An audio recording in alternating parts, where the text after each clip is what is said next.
మినపప్పు లేకుండా అటుకులు బియ్యంతో మెత్తటి స్పాంజ్ దోశలు మనం ఆయిల్ వాడకుండా ఎలా వేసుకోవాలో వీడియోలో చూద్దాం. ఇప్పుడు మనం దోశపిండి తయారు చేసుకోవడం కోసం ఒక బౌల్ తీసుకుని దాంట్లోకి 2 గ్లాసుల రైస్ తీసుకోవాలి.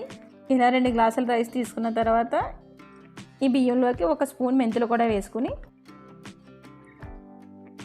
ఈ బియ్యంలో నీళ్లు పోసుకొని వీటిని శుభ్రంగా కడుక్కోవాలి. మొత్తం అంతా బాగా శుభ్రంగా కడుక్కొని నీళ్ళు వంపేసుకొని మనం మళ్ళీ నీళ్ళు పోసుకొని పక్కన పెట్టుకుని వీటిని నానబెట్టుకోవాలండి. ఇప్పుడు అటుకుల కోసం వేరొక బౌల్ తీసుకొని మనం ఏ గ్లాస్తో అయితే రైస్ తీసుకున్నామో అదే గ్లాస్తో 1 గ్లాసు అటుకులు వేసుకొని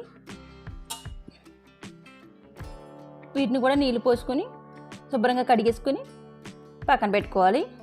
ఇప్పుడు ఆ బియ్యంలో ఉన్న నీళ్ళు మొత్తం వంపేసుకుని మనం ఈ అటుకుల్లో వాటర్ కూడా లేకుండా తీసేసుకుని బియ్యాన్ని అటుకుని ఒకే బౌల్లో వేసేసుకోవాలి. అలా వేసుకున్న తర్వాత మనం ఏ గ్లాస్తో అయితే మనం ఈ బియ్యం అటుకులు తీసుకున్నామో అదే గ్లాస్తో పెరుగు తీసుకుని ఈ బియ్యం అటుకుల్లో వేసుకోవాలి.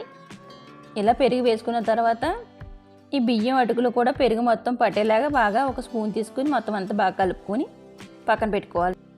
ఇలా కలుపుకున్న తర్వాత మీకు మరీ గట్టిగా ఉంటే కొంచెం వాటర్ వేసుకుని కలుపుకోవచ్చు. ఇలాగ మనం ఒక 5 గంటలు పక్కన పెట్టుకోవాలండి.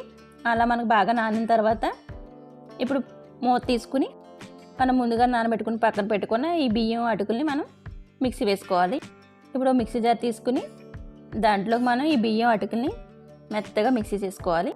ఈ దోశపిండి మనం బాగా మెత్తగా మిక్సీ పట్టుకోవాలండి. ఎక్కడ కొంచెం కూడా బరగ్గా లేకుండా మెత్తని పేస్ట్ లాగా రావాలి. ఇలా ఒక బౌల్లోకి తీసుకుని దీన్ని నైట్ అంతా మూత పెట్టేసుకుని పక్కన పెట్టేసుకోవాలండి. ఇది మనకి ఇలా పెట్టేసుకోవడం వల్ల మనకి ఇంకా చూడండి మనకి ఇలా రుబ్బుకున్న తర్వాత ఇలా మెత్తగా కాటుకులాగా ఇలా మెత్తని పేస్ట్లా ఉండాలి. అలా అయితే మనకు దోశలు అనేవి బాగా వస్తాయి. దీన్ని ఇలా నైట్ అంతా పక్కన పెట్టేసుకోవడం వల్ల ఈ పిండి పులిసి మనకి దోశలు వేసుకోవడానికి రెడీ అవుతుంది. ఇప్పుడు మనం దీన్ని మార్నింగ్ ఇంకో చూడండి మనం ఇప్పుడు ఉదయాన్నే చూద్దాం. మనకి పిండి మొత్తం దోశలకు రెడీ అయిపోయింది. కొంచెం పులిసి మనకి పిండి కూడా కొంచెం ఎక్కువైంది.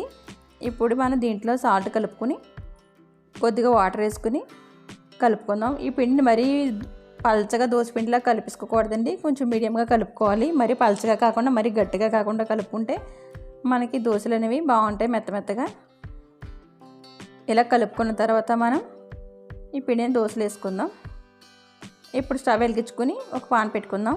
మనకు పాన్ వేడైన తర్వాత ఇలా దోశపిండిని పైనుంచి వేసుకోవాలండి. దీన్ని వేసుకున్న తర్వాత ఎక్కువ పల్చగా చేసుకోకూడదు. మీడియంగా వేసుకుంటే దోశలు సరిపోతాయి.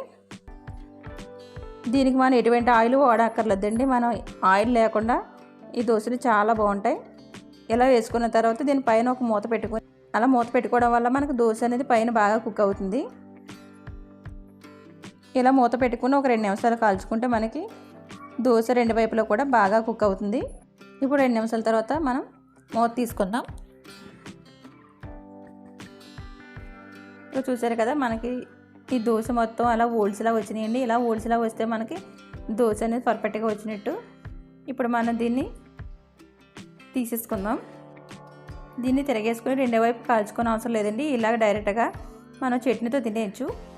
ఇలా మూత పెట్టుకోవడం వల్ల మనకి పైన కూడా బాగా ఈ దోశ కుక్ అయిపోతుంది. మీకు ఇష్టమైతే కనుక మీరు తిరగేసుకోవచ్చు. లేకపోతే మనం తిరగేసుకోకుండానే మనం ఈ దోశలన్నీ తయారు చేసేసుకోవచ్చు. ఇదే విధంగా మొత్తం అన్ని మనకు కావాల్సిన దోశలన్నీ వేసేసుకోవాలి. అంతేనండి మనకి దోశలు రెడీ అయిపోయి మినపప్పు లేకుండా అటుకులు బియ్యంతో ఆయిల్ వాడకుండా మెత్తని స్పాంజ్ దోశలు రెడీ అయిపోయి